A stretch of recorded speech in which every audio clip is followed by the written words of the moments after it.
So, I see all the lovely looks of enthusiasm and excitement in your faces. And it's getting to almost be Christmas. So we're going to look at all of these things and hopefully they support you. I still love my technology that you told me to buy. Oh my gosh, my Apple. He set me up. Anyways, here we go. So we're going to look at, once again, this review of protocol and procedures. We're going to look at the confidentiality and the FERPA and the HIPAA. We're calling this Module 1, all right? We're going to look at our emergency action plan and look at providing care in an emergency.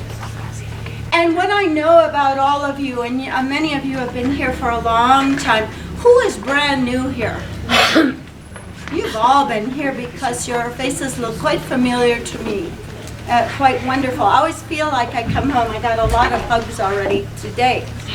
But anyways, we will look again at the emergency action plan and how we deal with care to our students. It might even be another colleague that we're going to be helping or saving a life, right?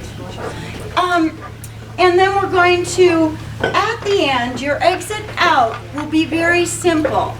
It will be that, oh, there's Miss Rose. Hello! How are you? I love all of you.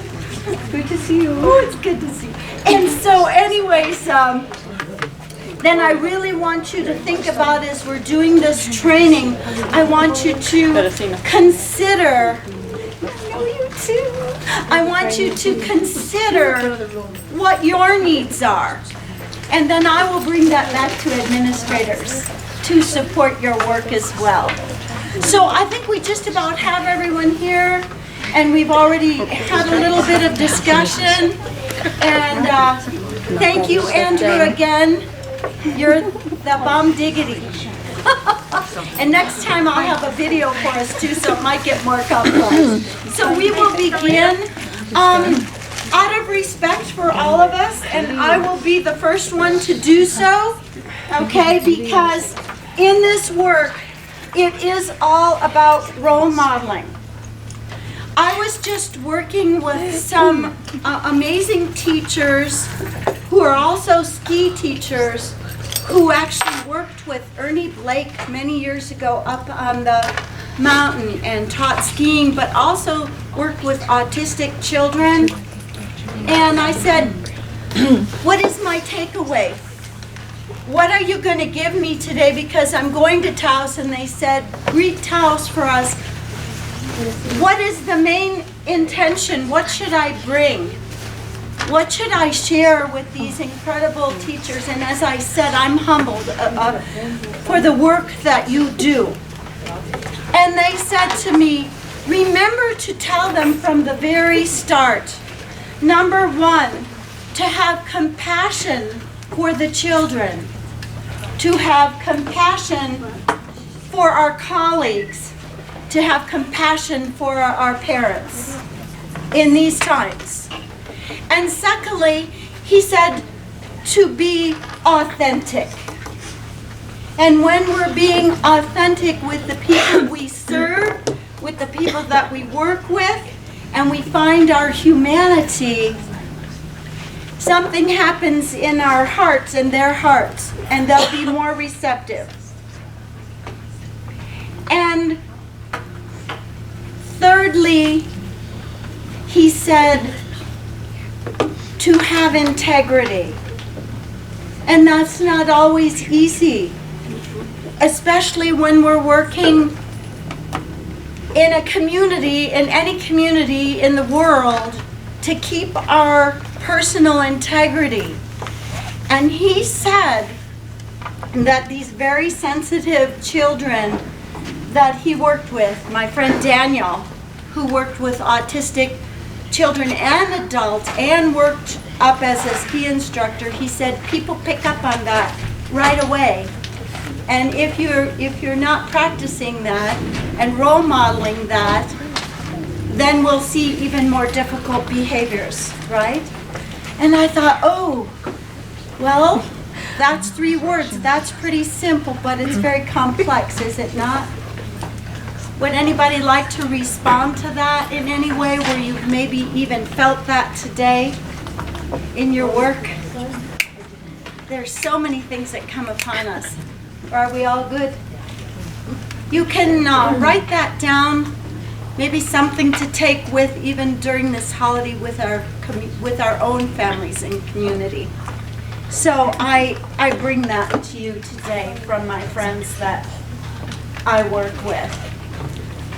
So you can see here I have this big book here of rules, right? And what I know about all of you is that because you practice that integrity and because you are solid and grounded, you are successful in your work.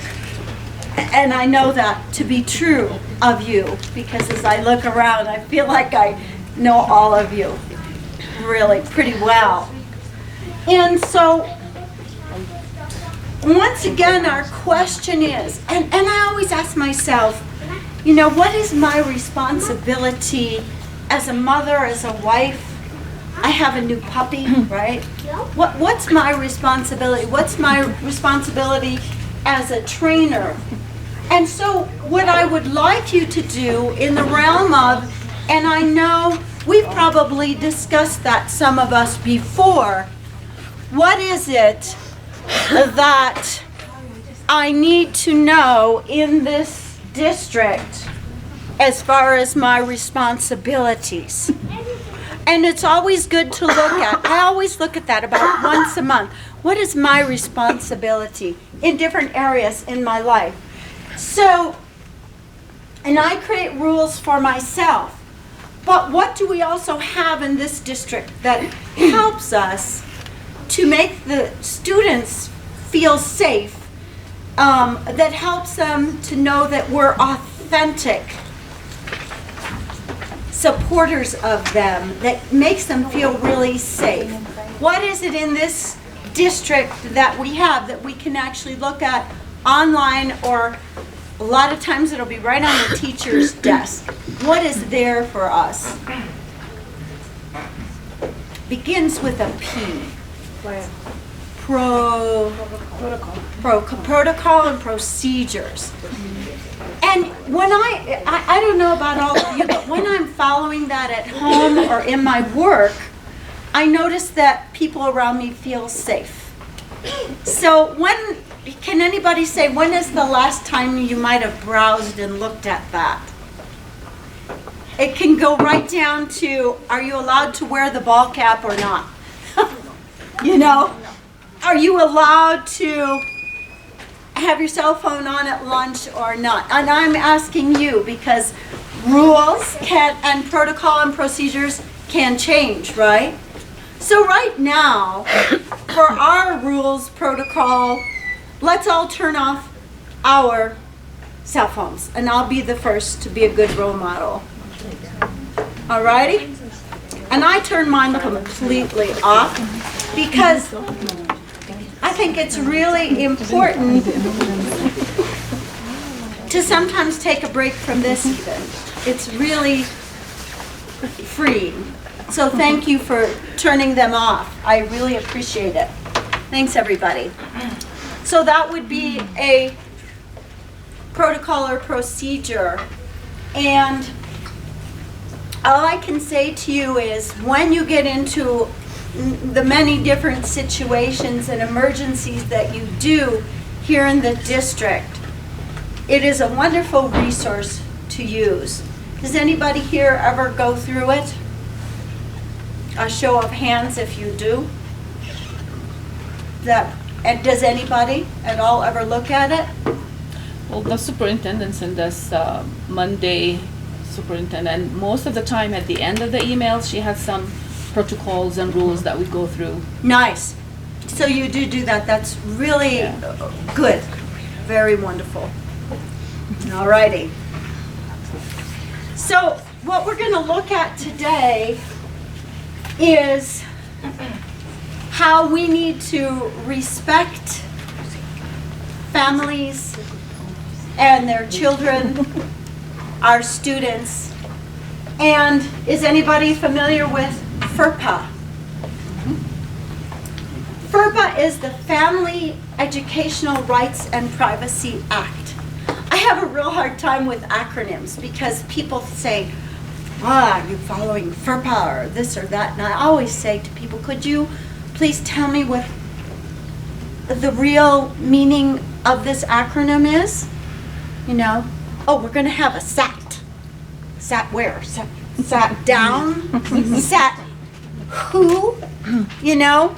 And if you're going to text me, give me real words, please, so that I don't lose my language completely. You know? So I try to always figure out exactly what these acronyms mean. So FERPA, the Family Educational Rights and Privacy Act. And it is so important, and I love our country for this, you know, because we need to keep our privacy and we need to hold our people close to us so that people respect us and our children especially, because our babies are very fragile, aren't they? Even my 37-year-old. So anyways, this provides parents access to their child's records. And I can remember mine were in Pleasant Prairie, Wisconsin, you know. My parents could see them. It was no mystery. Okay? And it ensures a method for keeping confidential information about their children confidential.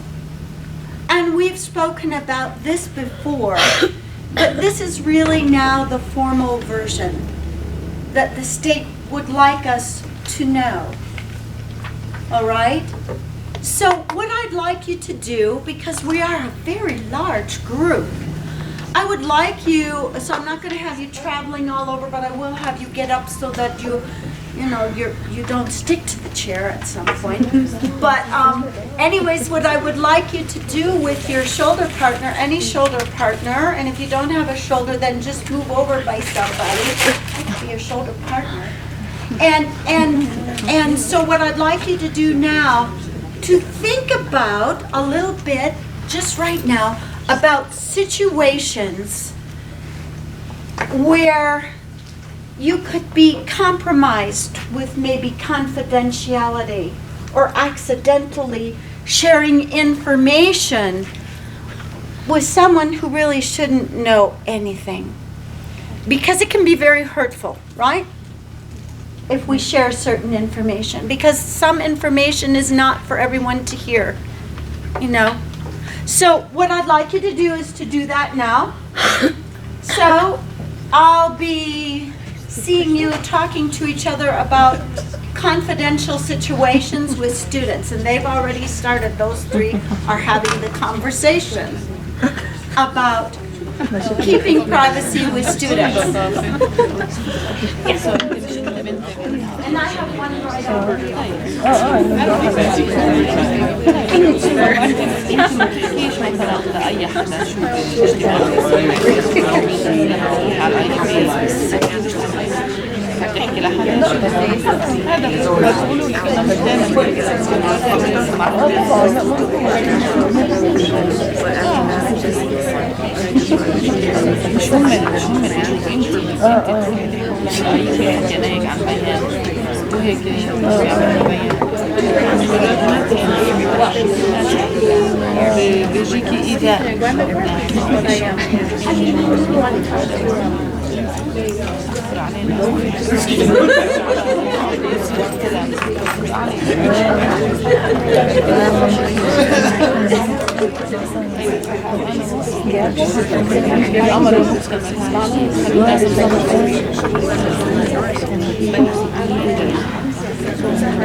هم كانوا في وسائل قبل ما يصير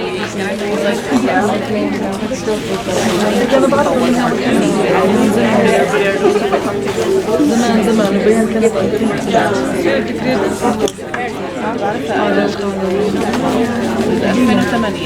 كان عندي مشروع اما هذا بلش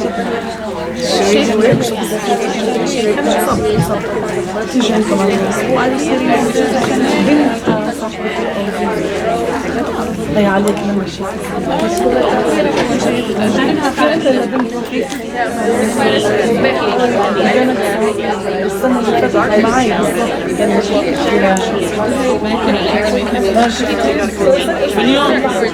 من يوم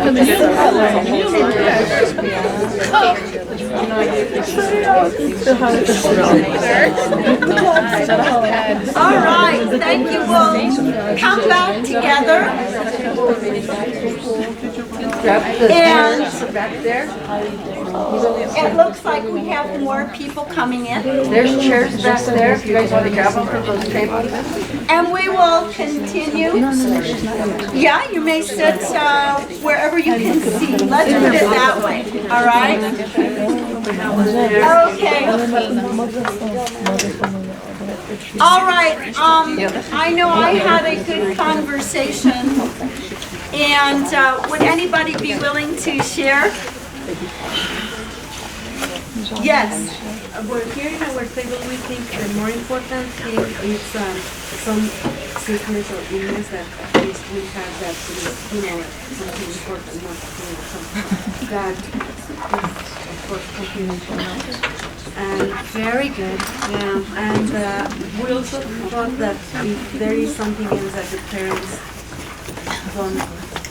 don't want to, they want to be confidential, they may say, I really can do this because you're the teacher, but I want that confidential, so that we should keep it confidential. Yes, and also, communication is very important, once again, to know what the procedure is at your district and what it is from school to school. If you're working with a preschool student or if you're working with a high school student, to be in communication with your teachers so that you know where the confidentiality really counts too. And once again, it is the expression of the parent, and the parent's requests is so important, and we must be so very, very respectful. Thank you so much. That's spot on, right there. So, I had told you we have the other acronym, the HIPAA. This is the Health Insurance Portability and Accountability to Act. And those again, once again, could be rather mysterious words and concepts there. But while FERPA addresses the privacy rights and exchange of student educational information, HIPAA addresses individuals' privacy rights with respect to information contained in medical records. And as we know today, insurance information is very sacred. And I see you, tell me your name again, Billy. Billy, yes, and I didn't know we were going to have this many people, so we'll just, we will just announce our names and go on, and if you forget mine, as you know, mine is Sandra. So, Billy, I heard you nodding about the HIPAA, and now we know that HIPAA is addressing the individual's privacy rights with respect to information contained in medical record. So it's not just for us and for keeping our insurance, but it goes much deeper, doesn't it? For the privacy and respect of our students, right? Who have special accommodations. Would you speak to that, Billy, please? Because and if you can be loud, because we're such a large group today, that would be very good. Just that students have individual needs, individual requirements for their treatment as a student. So we are given, for example, I'm the music teacher here, so I receive documents based on, that tell me what the student's special needs are. So I have these in a closed file, and they have to remain there unless that I have to share them, but I have to be careful with who I share them with if I need to. And I also have to decide, does this need to be shared? The information I get has pretty much been distributed where it needs to be. If a child is having really bad problems and a parent comes in and wants to know why I'm doing what I'm doing with the child, I can refer back to the document and tell them, this is why I'm doing what I'm doing. But I also can't be really specific. I can just say the child has special needs, so I have to treat him in a certain way. Thank you so much. And there might be a case where, especially for our paraprofessionals in the realm of special education, is anyone here working in special education right now? Thank you, thank you. So this will be good for you to know. The lead teacher may ask you to actually get a file, but that doesn't mean that you would have privy to the information. He or she might tell you to take it, bring it perhaps to a student assistance team meeting or an IEP meeting, and it would be held sacredly close to you, and no one else would get to know that information. It is that important. And these are federal laws not to be broken, which is very good because it makes me feel that our children stay emotionally safe as well, right? Not everybody gets to know their information, and if you do know it, you're respectful with integrity, you keep it confidential. So the purpose of HIPAA is to ensure that individual health information is protected. Thank you, Billy, because as you know, those files, that is a federal law to protect them. But sometimes the students share it with the adults or the other students. That's true. And then we still protect them so that if they share that information, and that's their little voice, or if they're in high school, their big voice. The football player might have a special accommodation, because he broke his arm. I had that once, and he needed someone to write for him. And then at one point it was even in an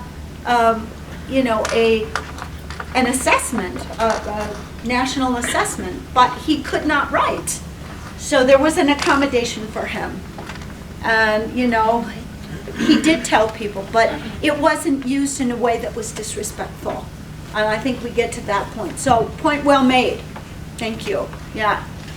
That can happen, can't it? And then we just figure out how to keep it all respectful as best we can, So, very good. We'll move on. And I think it's pretty straightforward. So, school districts must comply with HIPAA when requesting health records on behalf of a student from a health provider. Okay? And that's good to know as well. This role mainly belongs to the school nurse, the school counselor, the school psychologist, special education teacher or administrator. So if you ever had something that came up and you were unsure, what I want to let you know is you would go to one of these people and ask the question. And they would help you then to understand what is appropriate. And once again, it kind of goes back to that big rule book, right? But I think it's very interesting to know these things and to know them for yourselves if you have your own children, right? It's important. So, and then these educational records, you know, they stay on file for a very long time. And they're deep, deep files. Mine are probably still at Pleasant Prairie School. Yeah? Probably not, I'm really old. The need for confidentiality applies to written, oral, and electronic forms of information. And because we have this electronic world, it can get rather complicated. And it's important to know that whatever it is you write electronically now, especially, it stays in the air, doesn't it? And so we have to be very careful about what we write electronically, yes? Because it can float around. So that's really important. Did anybody have a comment about electronics and how we send things within our district? Has anybody experienced that challenge? I know we probably experience it on a daily basis, don't we? But once again, it's that integrity piece, right? I don't think any EAs have access to technology. I was going to say that. Oh, okay. I mean, maybe on copy, maybe they do. Good. Right, thank you. Okay, moving on. So, what I'm going to do, and if you want to stand up and move around, it's a little bit warm in here. As long as you can see this, I have a couple scenarios here that I would, yeah, you probably can't see there, and you can just get up and move, you know. Can you? Can you stretch? Okay, what I would like you to do is to... Excuse me, that's my phone. I was gonna take her phone away. See what I'm saying about all this technology?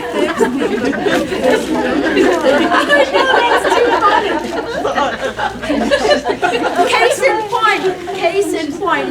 And of course, we'll do some examples of how technology affects our safety and when and how we should deal with our children, our students, and their technology, right? It seems to be one of our greatest challenges. So anyways, what I would like you to do now, and I'd like someone to read this first scenario for me, someone with a great voice. Someone please read this scenario for us, and then we'll break into groups, and we will discuss how we can handle these scenarios, please. Who is brave? It's the end of the day, but I need a volunteer. The music teacher. No, he had his turn. Thank you. Scenario 1, you are shopping at a local grocery store and a parent stops you and says, "Oh, hi, you're the extra teacher in my daughter's math class. She told me there was special education students in her class. I was at the school yesterday and I couldn't tell which ones were the special educating students. Who are they?" Oh yeah, you know, and this happens. So what I'd like you to do now, and if you want to get up and move around, I can't sit that long. I would like you, instead of to talk to your shoulder partner about this, first off, think about what you would do personally, and then we will share with someone at another table.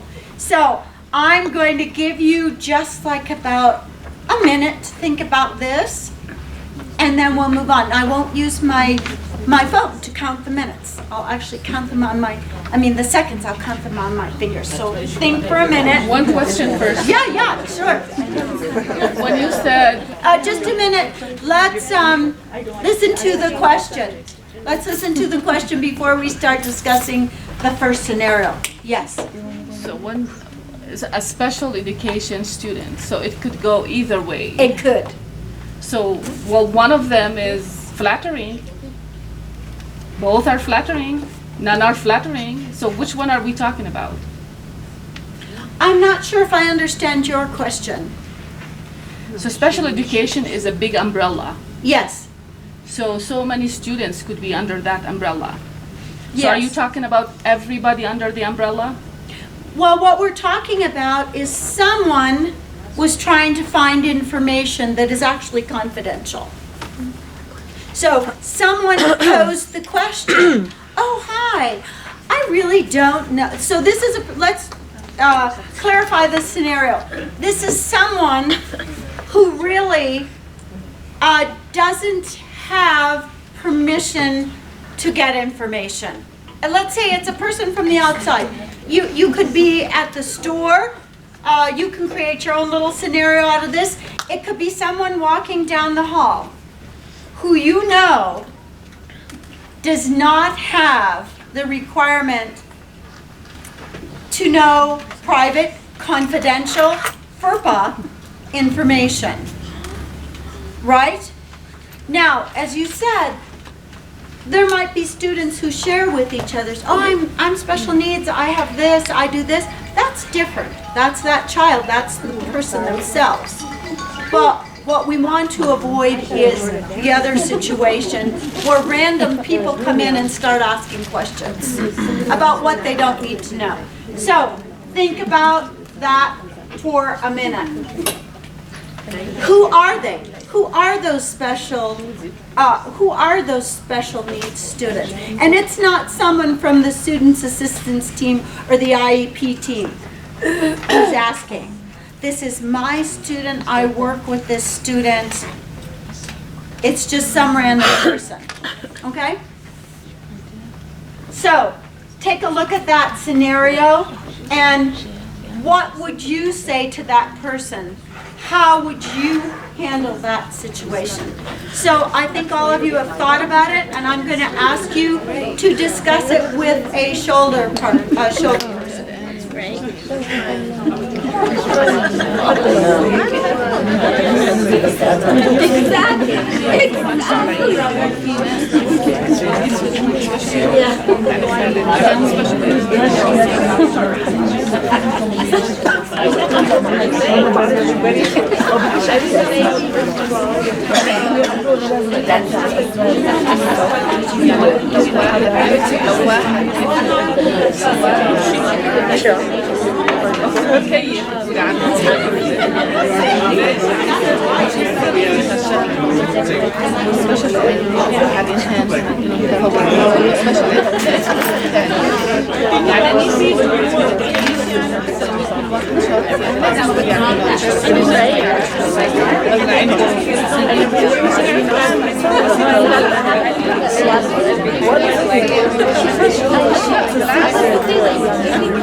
show that they are given. And they are under this umbrella.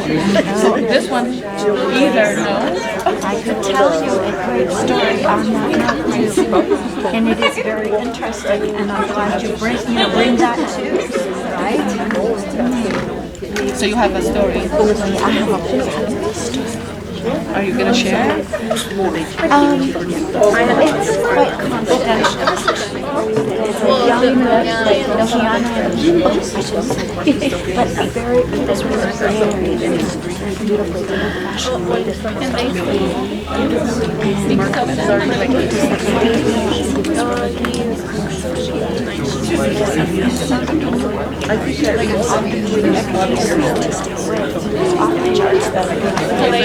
He was so thoughtful and then they said longer on it, so I got it.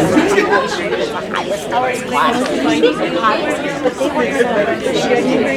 It was a very good story. Yeah. One of those where you go, yes.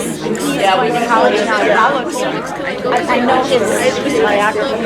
And some of his entities here too. It's interesting, right? I know it's having a blast. Are we good back here? I just want to see everybody.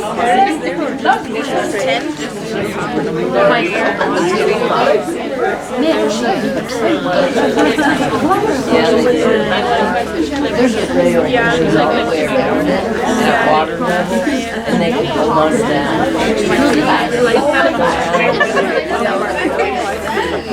I just read it. Oh,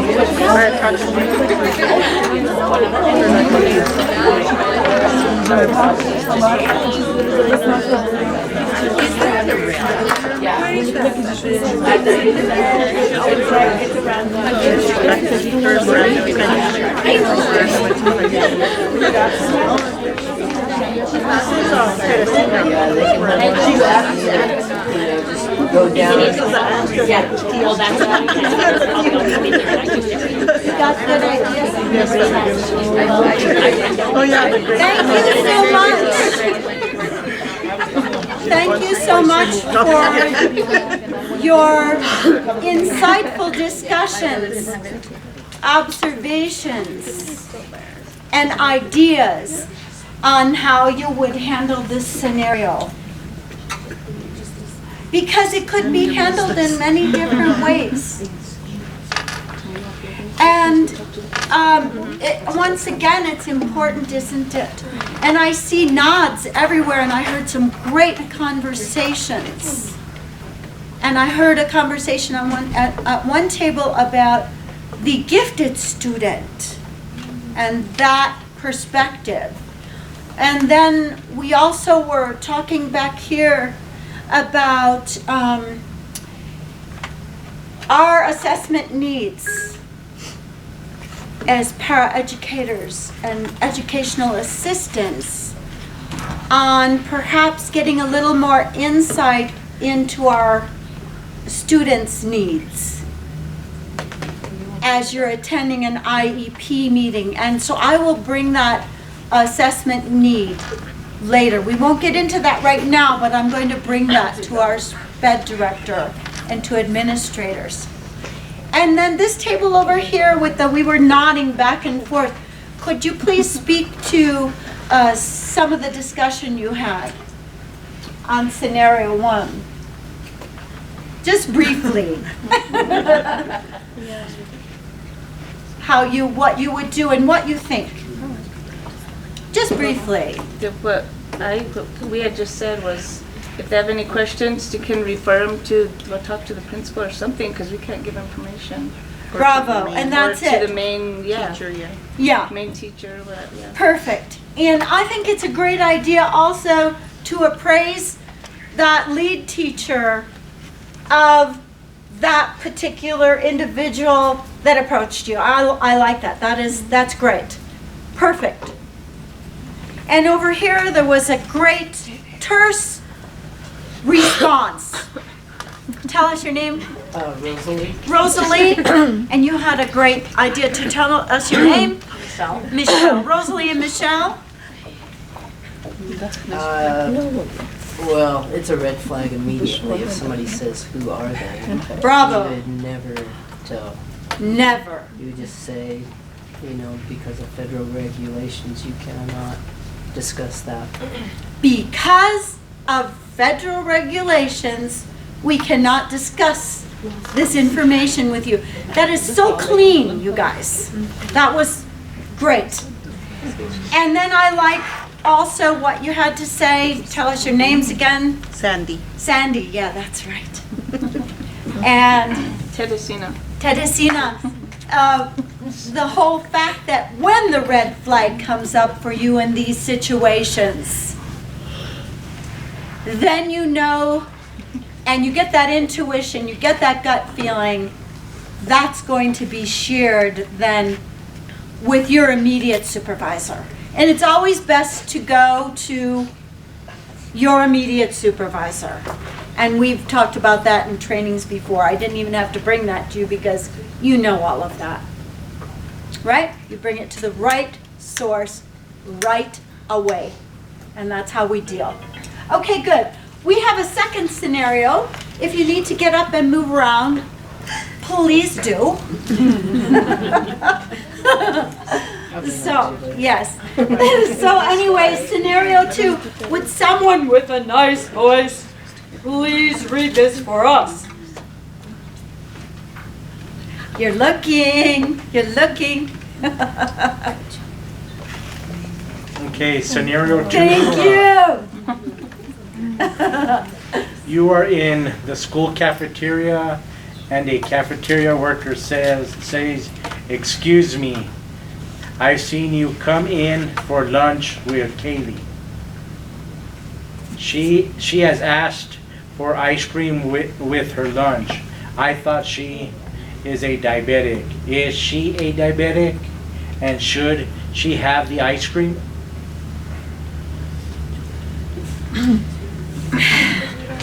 Yeah. There you have it. No, but we're at another district. We don't serve ice cream, we know it. At our district. Our kids get carrots. Dipped in ranch. Yay! Yay for healthy snacks. But let's pretend we're at another district now. That's just, they only give them ice cream there. I don't know why. I think it's a new trend, but no, just kidding. Okay, so switch partners, and that's easy. Switch partners. Think about this though for a minute first, and then we'll discuss that one. Because I had to think about that one too.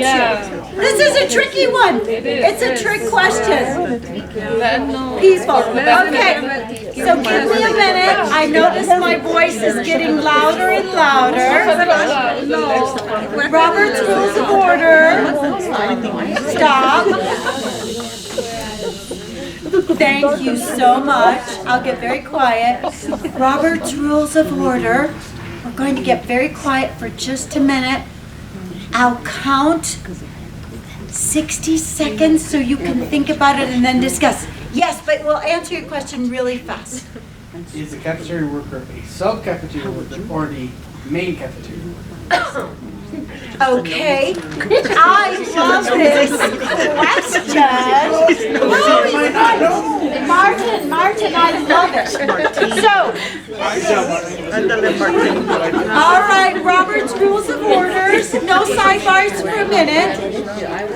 Look here, Robert is going to give us these 2 amazing questions pertaining to scenario 2 once again. You can choose either one in your group to define and refine your scenario. Robert, tell us again so everybody hears. Martin.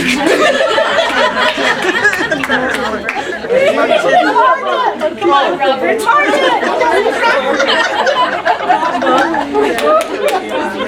Okay, Martin. Wait, listen to Martin. What is it if it's the main staff worker that works in the cafeteria or a sub-staff worker? Is it the main person in the cafeteria? Or is it a sub worker? Or is it the sub worker? That's a different scenario again, right? All right, you choose which one. Martin, thank you. A sub, because it makes more sense, because they would know, a main cafeteria worker would know already, because they have. Exactly, yes. Sub, they would. Yes, and if you, bravo, Martin, thank you. So, okay, now you can switch partners and look at this scenario and come up with how you handle it. And we'll go through that quickly. Talking to me again? No, everybody. Thank you, Martin. She's gonna wiggle away from me. I like she's not gonna probably pick up on my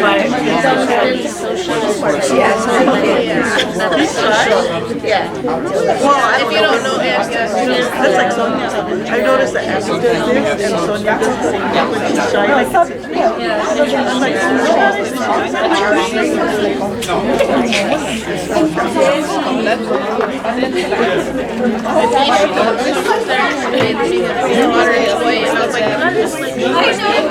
Like in our interactions that she knows you're not scared. I know what she said. I know what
Sharon.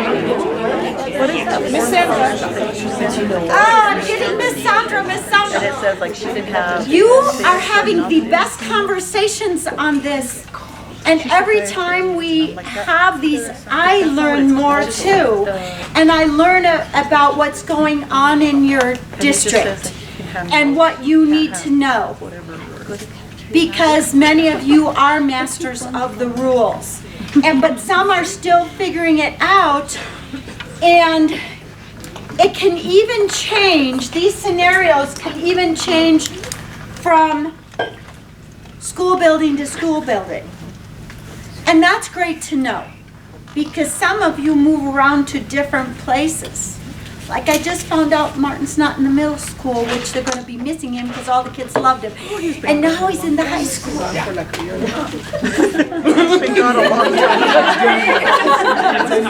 All right, so I'm going to raise my hand and I'm going to lower my voice to a whisper and ask you for a little respectful quiet again. You're the best. We have such... Here's my hand. It's saying, shh. Thank you. So what we'll do now is there were a lot of questions. There were great discussions once again. I so appreciate all of you. I like it when it's really loud and everybody's discussing these things. So, Sharon, I really liked what you said. What did I say? Well, Sharon, you do say a lot of good stuff. And that's why I had this table actually talk to you. So share the stuff. So what she was sharing with me, she can't remember, but she will. What you were sharing with me is that you shared that you knew the information that was important, you know, for this cafeteria situation. And could you tell us about that? Because these gals weren't sure if they knew. And somebody had even asked, you know, does the cook know? Say we have the ice cream incident here, but has anybody heard of the peanut butter allergy scenario? You know, and it's real. And so, once again, this confidential information is important, but how and when can we share it? That's key, right? So, would anybody like to speak to that? Because what you said was, yes, we do have a protocol. Well, we do know the children that are diabetic at Taos Middle School because there's a chance that we're going to run into them in the hall or in the classroom that we're in, and we need to know this information. Like a little girl one day, she turned around, she was very peaked. She turned around, she looked at me, she goes, "Miss, I think my sugar's low." Oh, What's boy. the first thing I grabbed a Jolly Rancher out of my purse and gave it to her. Thank you. She's like, "How did you know I was diabetic?" I said, "Because we have to know this information because we're actually working with you guys one-on-one in some classrooms." So, First and foremost, the safety, right? And that's why you know this confidential information. Where we're sensitive is where the sensitivity of a child or an adult. I had 3 grandparents that were diabetic. 2 were not sensitive about it. My one grandmother was very sensitive and really didn't want people to talk about that. So then we figure out who's sensitive also, right? And we are very respectful about that. But these scenarios are helpful because sometimes it leads us to, oh, what do I do? And then you had asked me, what is the form that we give to our head cook? And that could be a little bit different from the high school and the preschool. Or is it the same in our district? Does anybody know? It's the same. Parents, that they fill out their registration, they have to fill that in with them. And they have to fill out that a dietary form for registration. their child has allergies, or they don't eat Yes. beef, or they don't eat pork. Those things are all included. The kids That's have right, to and do that is to be very deeply respected from all aspects. Right? Okay, thank you. We'll move on. And we're moving along nicely. And so we're going to wrap up this whole thought form about the FERPA, the HIPAA, the confidentiality. I think we've hit on everything. And so I posed some questions for you. And the next time you come here, I will have handouts for you so that you can keep this. And you can keep it in a binder. And so that way, if you're posed with a question you're not quite sure, you can look at these, right? These are some reflections that you can look at. You will get a handout of these. And so we've done enough of the scenarios, and I want to move on. So I will just have this for you as a handout to ponder and reflect the next time we're together, and we'll ask those questions. But one of the things that I would like you to do, and that is to outline what you will do next to learn more about the importance of following confidential practices and policies, as well as determining what and with whom confidential information is shared. This is not a formal test from me. I just want you to think about it because it's a very extremely important part of your work. All right? So thank you for being so active in this first portion. What I would like you to do is just take a minute for yourself so that your limbic brain doesn't completely shut down, not being able to take in one more thing, because we will finish one more segment of this training, and then I hope you will have this fabulous weekend and be very cozy and think about beautiful holiday thoughts with your families, because I do know it's Friday, and there is a big storm coming in, I found out, and we're going to have beautiful fluffy marshmallowy snow, I hope. So give yourself 1 minute, or would you like to just go on? You're all so intent and wonderful. Shall we? Yes, just finish. You guys are the best. All right. Everybody wanting to finish, just raise of hands so that we are a team on this. I appreciate you. All right, let's do that. Let's do that. And the storm is coming in. Did you notice the wind was starting to whip up? Yeah. Yeah, so you be careful tomorrow if you have to go out, please. Okay.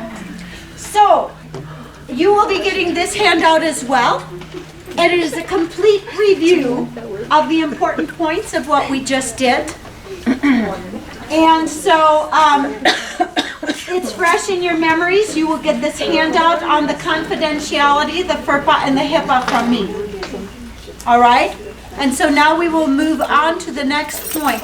And then we will do a little review discussion the next time we are together. And once again, I really appreciate your input. Okay? So that's our little breakout sign, but we will not break out. I did bring music, but I won't play it, and I promise not to bore you with my yodeling.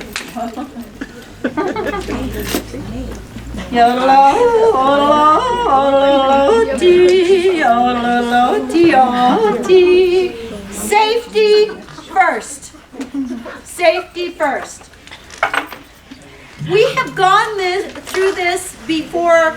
If anyone here also, I know, Billy, you also do substitute teaching. Or you have? Not anymore. Now you're just flat on. Yay! But I would like someone to briefly read this, and then we will go into this quickly, because many of you have had this with me. I didn't know which group was going to be with us today, but we will review this as I see it. This will be a review.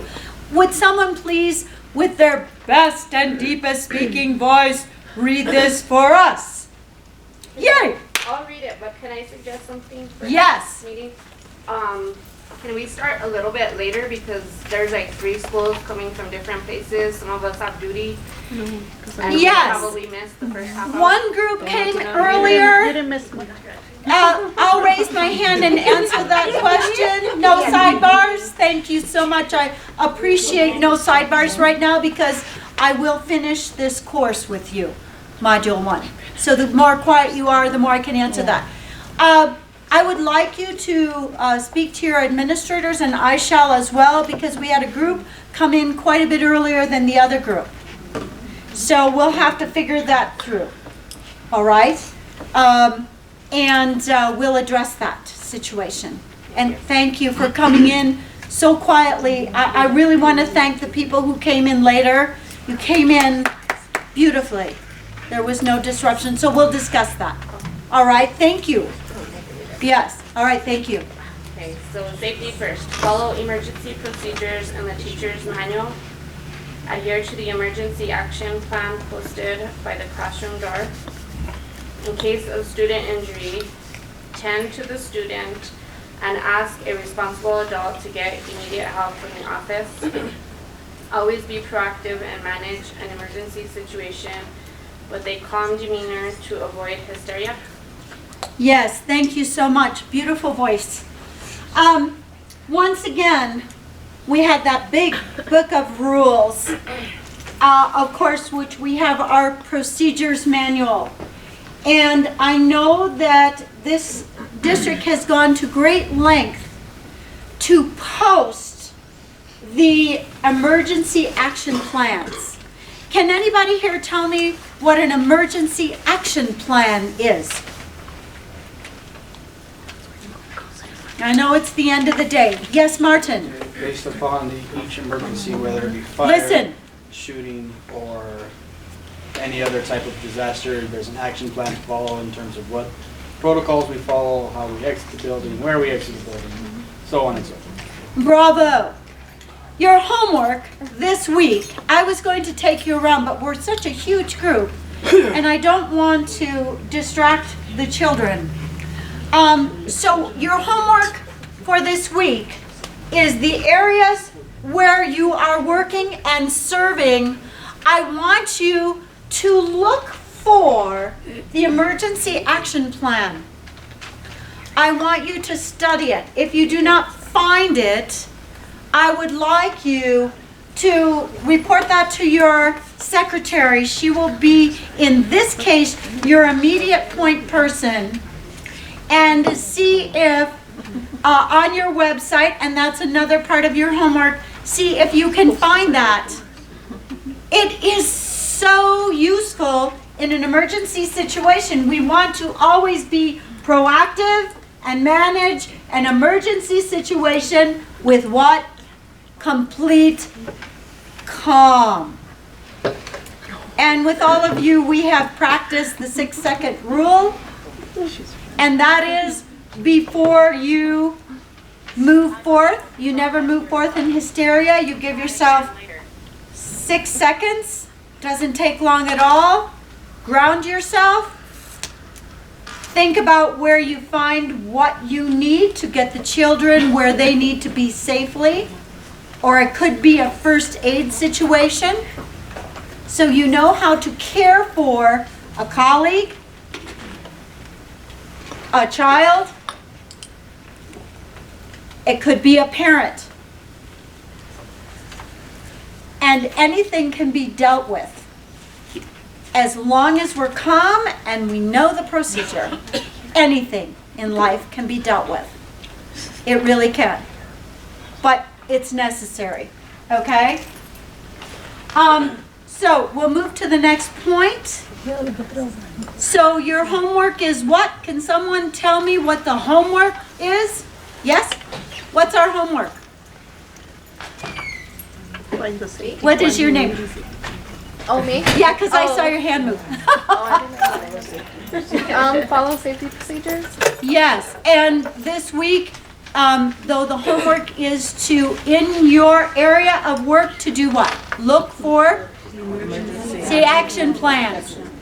They're all posted by the... And next week, what we can start out with next week is we can take a look at that, and I will get a sample from the office and bring it for you. But I would like you to do your homework first. Are you all right with that? Thank you. Thank you. Okay. Very good. Here we have our phones. And our phones are very precious sometimes in emergency situations. And also, in this situation, we have our procedures, we have our action plans, but there could be some obscure case where you are all alone. It could happen. We think about the hurricanes and the floods that have been happening around the world, the tsunamis. All of a sudden you're alone, but the phone is still working for some reason. And there are first responders, and you know that you can dial 911. Has anyone ever had to dial 911? Raise your hand if you have. Woo, yay for 911. Hooray. And so another part of your homework is going to be, and we'll come back to this next week, is you will look at how to use the 911 number effectively. Someone who raised their hand, what is important in using 911 if you're going to give information? Can anybody state that? It's important to let them know Who you are, Who, where, what? Location. who, what, where, when, and that location is so key. And with cell phones, it is phenomenal, because that can go quickly, can't it? Giving that information. And that's where that 6-second rule comes in. When you get on the phone, you take that breath, you take that 6 seconds, and then those words will come out, that information will come out that you need to give, correct? So what is protocol on having our phones? Are we? Very good question. The question is, so what is the protocol on having our phones? In an extreme emergency situation, and according, you use what you can to keep everyone safe, including yourself. And it will be important to look at our action plan, because when you are alone, in most cases you will have others present to activate your school's emergency action plan or call 911. So we will need to find out what our district's plan is. And I want you to be like the Sherlock Holmes. I'm not just going to give you everything. We will go through this next week again. But I want you to research that. And sometimes we don't know what our job is as a researcher or a detective. I don't think we'll be working next Friday. No, not next Friday. When we meet, next time will be January the 10th. Okay. Like we're all off. Not on the 6th. They had asked me to come on January 6th, but I can't. So January 10th. Yes? So you have a good amount of time to look at things, and you will be going on a very nice holiday, winter holiday. How lovely. Me too. Okay, it's fabulous. Okay, so, in this case, however, and in some cases you may be alone with the victim even, right? And in this case, there are special guidelines for when to call. And those guidelines are for every district. It might even vary from schools. At this point, I'm just going to go for 2 more minutes. It was an interesting coming together. And I will give you one more bit of information, and then we will have our review on this. And I will have also for you a written document, review, and points for you to remember that you can keep in these situations. I want to say in this whole safety first, that if you have time, and we're all pretty technology savvy, I would like you to look at the Red Cross and first aid. Has anyone in here taken the first aid course? Long time ago. Bravo. So perhaps your district might offer that again. If they do, if I lived a little closer, I'm going to take it as well. It's so important. You can really save lives by having this information, and we'll be going over that as well. Injuries are the leading cause of death and disability in children and young adults in the United States. And we know that to be true. And most injuries do not result in death, but can cause significant misery to victims. I used to be on ski patrol 100 years ago. And I'll tell you, the accidents I did see through neglect was amazing. All injuries should be treated as serious. All. So, last part of your homework is going to be, please look online and over your winter break, look at the Red Cross and what they have to offer, and look at first aid. Take a look. It is online now.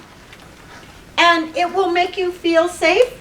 It will make you feel competent in any time in your lifetime where you come across one of these situations so that you handle the victim properly. And on this note, I want to thank you once again. You've all been very attentive at the end of a very tough week before your holidays, and I know what you do. And so once again, I am humbled to be here. I want you to remember those 3 words as you're working and as you're going through your private lives, when we're dealing with each other on a humanitarian level. Remember your integrity, your compassion, and your authenticity when serving other people, whether it be our students or our families, whether it be other teachers, co-workers, everyone. And I leave you with that. Are there any questions before we end today? All right, so since we are such a large group, let's just leave graciously from the library. Thank you so much. Thank you. Thank you.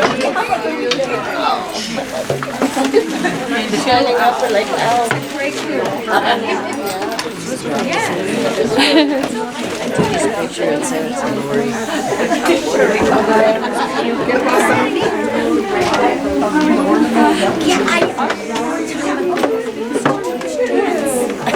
I taught jazz and modern.